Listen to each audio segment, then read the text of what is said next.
Ada jejak pengusaha tambang dalam proses di kabinet ini. Berapa menteri yang didapatkan oleh pengusaha tambang ini? Berarti ini juga partainya bukan hanya kabinetnya, tapi juga partainya pun dikuasai oleh Bohir dong kalau begitu. Oleh informasi yang gue dapetin, ini pengusaha ini juga mendapatkan posisi menteri yang strategis sekali. Prabowo itu masih menunggu daftar nama yang diusulkan oleh PDIP. Prabowo ini masih menunggu sampai detik terakhir, apakah PDIP ini akan mengirimkan nama menteri. Makanya pesawat yang digunakan oleh Prabowo ke Solo itu adalah pesawat pribadi. Oh, nebeng. Kalau ini benar juga ya pernyataan Wakil Sekjen Partai Gerindra bahwa ini mayoritas masih menteri di eranya Pak Jokowi. Jadi ini bisa kita sebut sebagai kabinetnya Prabowo rasa Jokowi lah. Gitu ya Mbak Agi ya.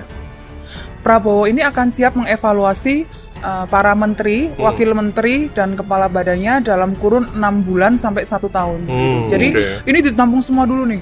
Ditampung semua kebutuhan, lalu di 6 bulan ke depan itu, 6 bulan sampai 1 tahun ke depan itu mungkin akan ada reshuffle besar.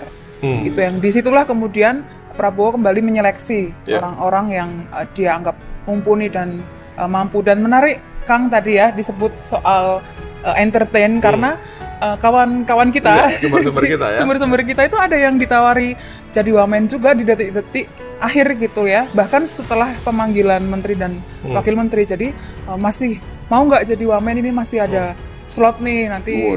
Jadi wamennya itu kan ada lebih dari 50 gitu ya. Dan ini masih ada slot, tapi nanti slotnya di mana masih nunggu yang kosong gitu. Jadi di otak-atik gitu. Pun ini kabinetnya masih kabinet Pak Prabowo rasa Jokowi, tapi kita juga mungkin kita bisa melihat ini Pak Prabowo ini kan orangnya menornya dijaga banget gitu ya Mas Ersu, dan dia merasa dari berkali-kali dia berbicara begitu bahwa dia balas budi begitu kepada Pak Jokowi. Dia mengatakan bahwa dia adalah orangnya Pak Jokowi. Ya saya rasa apa iya sih sampai 5 tahun harus balas budinya terus menerus. Karena sebagian dari balas budi lah Mas Ersu, mungkin dalam hitungan bulan, 1 tahun atau 2 tahun. Nah sesudah itu barulah kita akan melihat kabinet Prabowo yang sesungguhnya gitu. Bukan Bahlil ini sudah akan mengalami proses pemantauan 6 bulan sampai 1 tahun itu. Lo kan semua dipantau. Iya, tapi ada pos-pos tertentu nih. Karena sangat strategis ya. Itu bukan cuman dipantau gitu ya, tapi benar-benar disorot bisa-bisa. Di zoom gitu. Nggak ada masalah kan? Baik-baik aja kan hubungan mereka kan? Siapa? Bahlil dan Prabowo kan baik-baik. Terlihat kan? baik-baik saja. Sepertinya ragu gitu sih. Lu bantuin gue kan? Fungsi lu di sini membantu gue. Tapi yang menarik adalah dalam konteks hubungannya dengan Bahlil, Pram, adalah bagaimana Golkar nih. Kan? Golkar ini kalau kita lihat dari daftar orang-orang yang sudah datang ke Kertanegara gitu kan, paling banyak nih, Pram. Banyak banget. Iya. Dulu kita sebutkan 5 gitu kan, tapi ternyata lebih dari, ya diperkirakan lebih dari 7 ya. Lebih dari 7. Itu juga wamen ada juga gitu kan. Iya. Belum lagi nanti perintilan-perintilan kayak komisaris, direksi, BUMN, AKD di DPR gitu. Tapi kenapa Golkar bisa dapat sebanyak itu ya? Karena Gerindra dan juga Prabowo kan waktu itu kesal, ya kan? Kok mengajukan banyak? Bukan mengajukan banyak, tapi pada waktu pemilu dianggap kerjanya nggak begitu banyak untuk memenangkan Prabowo, kursinya lebih banyak ketimbang Gerindra gitu kan, melesat banget kan Golkar waktu itu. Ada kekesalan lah. Nah, terus sekarang kenapa kemudian dikasih banyak banget Golkarnya?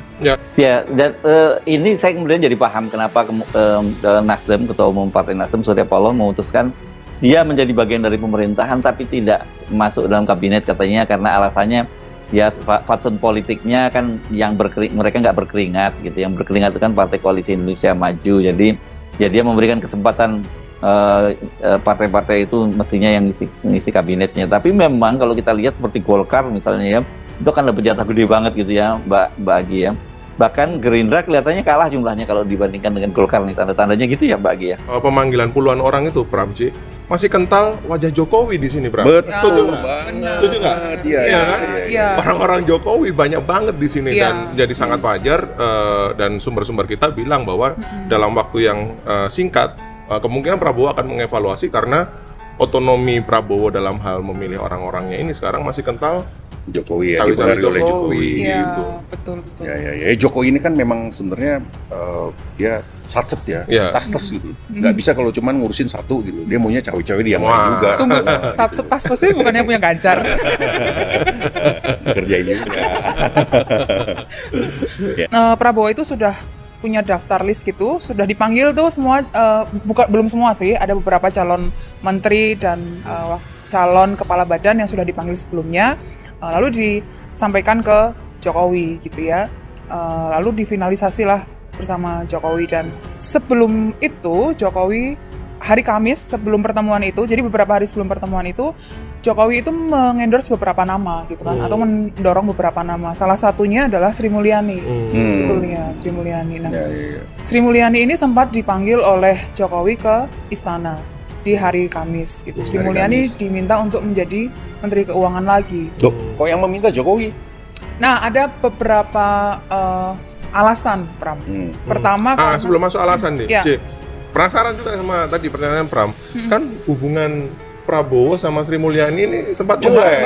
Iya, betul. Terutama soal belanja alutsista kan.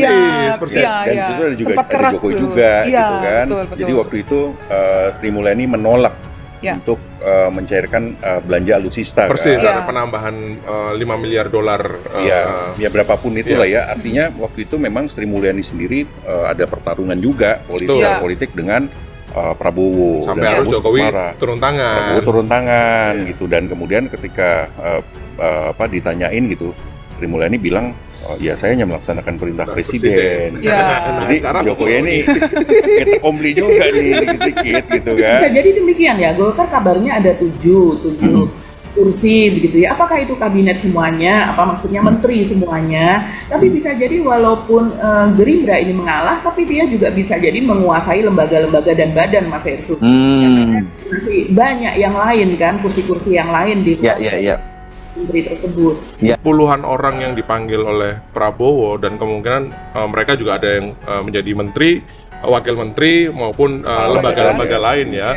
Itu menunjukkan dalam kacamata gua dan juga Tempo adalah ini Prabowo ingin balas budi, balas jasa terhadap orang-orang yang dianggap berjasa dan berkontribusi dalam pemenangan pemilu presiden 2024, which is wajar gitu kan. Tetapi kita bisa lihat lagi ke belakang, orang-orang ini layak atau enggak. Gitu kan. Jadi intinya ini adalah kabinet, nama kabinetnya bisa kita namakan kabinet balas budi nih. Kabinet balas budi, balas jasa. Karena kita dengar juga kan beberapa hari sebelum drama pemanggilan itu berjanji nih, Prabowo dan Gerindra berjanji akan membentuk kabinet Zagen kabinet. Artinya orang-orang yang benar-benar profesional, pakar, ahli yang menguasai di bidangnya. Tapi kita lihat tuh, puluhan orang yang dipanggil adalah orang-orang yang perwakilan partai politik gitu kan. Ini menunjukkan atau terafiliasi oleh partai politik, atau terafiliasi oleh orang-orang yang berjasa dalam hal-hal logistik. Bohir maksudnya. Nanti akan disinggung kan soal Bohir nih. Nah, itu yang kemudian gue lihat bahwa ini cara Prabowo balas budi atau balas jasa terhadap pihak-pihak yang berkontribusi atau berjasa padanya. Nah, orang-orang ini juga harus siap. Suatu waktu mesti harus dicopot karena pemilihan mereka pun bukan atas dasar kompetensinya. Beberapa kali diskusi dengan Prabowo, Jokowi setelah berdiskusi dengan SBY tentu saja ya, Jokowi menyampaikan kepada Prabowo bahwa dia meminta memikirkan ulang lagi nih soal posisi Menteri Keuangan karena dengan kebutuhan fiskal yang seperti ini. Lalu posisi BGS atau Budi Gunadi Sadikin yang sebelumnya adalah bankir itu apakah bisa dengan total mengelola fiskal gitu? Atau bisa setara dengan Sri Mulyani lah gitu. Gitu.